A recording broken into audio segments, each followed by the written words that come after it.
Hello everybody and welcome back to the channel.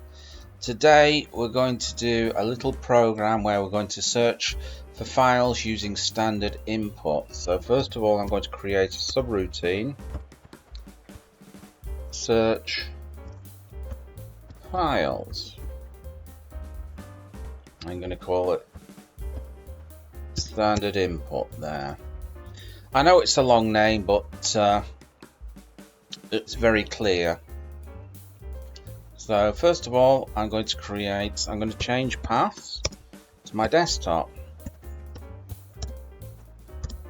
So that's going to be equal to C users mark desktop,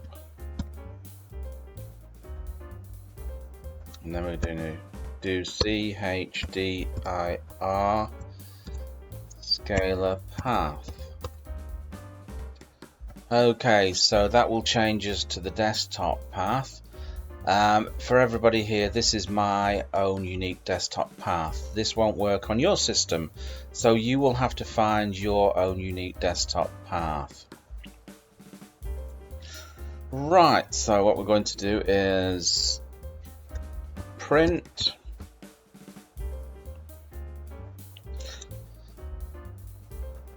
printing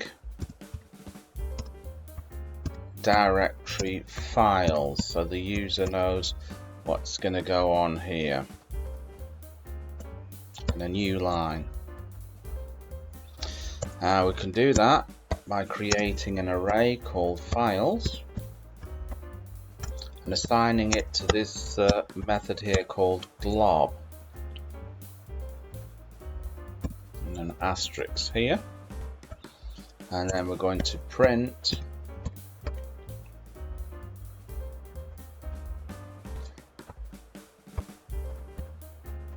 all the files in that particular directory. Okay, we're going to go on to the next line now, which is going to be the standard input. So print, let's say, file to search.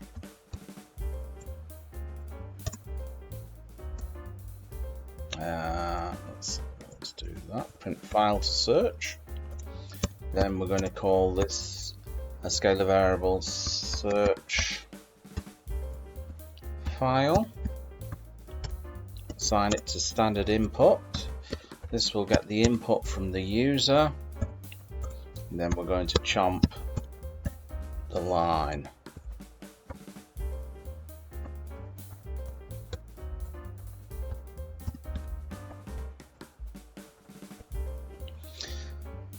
Okay, right, the next thing we're going to do is we're going to go through all these files. So we can do that using for each.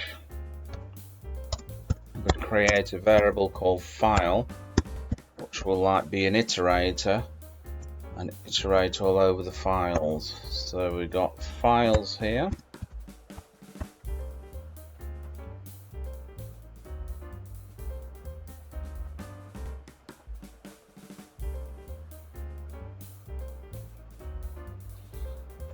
It's going to iterate through it, it's going to loop through it.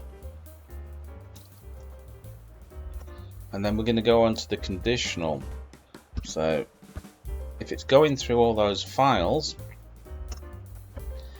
and the file, and we're going to use this matching operator. Now with my system I've got a little bit of a problem.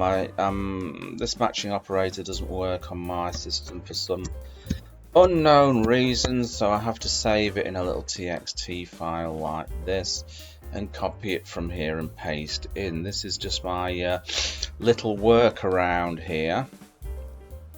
So this is the matching operator in Regex, and we're going to give it something to match. So I'm going to match it to .txt and a $sign here because it shows that that's at the end of the file, and then we're going to escape it like that. So if it's iterating through all those files and it matches a .txt ending, we're going to print something out to the user. So this is going to be print, and I'm just going to put matched like that. So matched, and then we're going to interpolate it here, file, new line,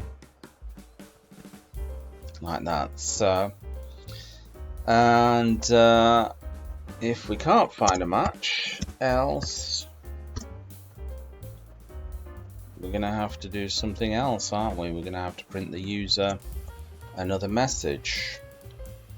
We'll just simply print the user print no match there for the user. So there's no match. So now all we have to do is save this program and of course call it, whoops, so we call it as search files st standard import. Save it again, run the program. Okay, so we've got a little bit of a syntax here, syntax error.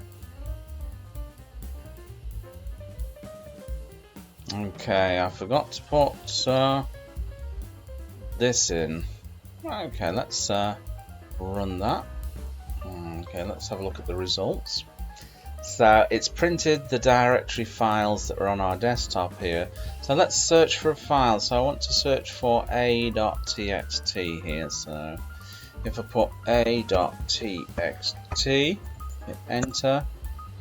So it's going to loop through all of those, and it's got matched.txt, and it's matched other txt files here. So user retorts.txt, business.txt, and a.txt, what we were looking for. So basically it started here and it's looped through every single file. So it started at number 1 here and it matched a.txt. It went to the next one and said no match, to the next one no match, until it came across one like these here. So there you go. Bob's your uncle and Fanny is your auntie. I hope you've enjoyed that, and I'll catch you in another video. Bye-bye.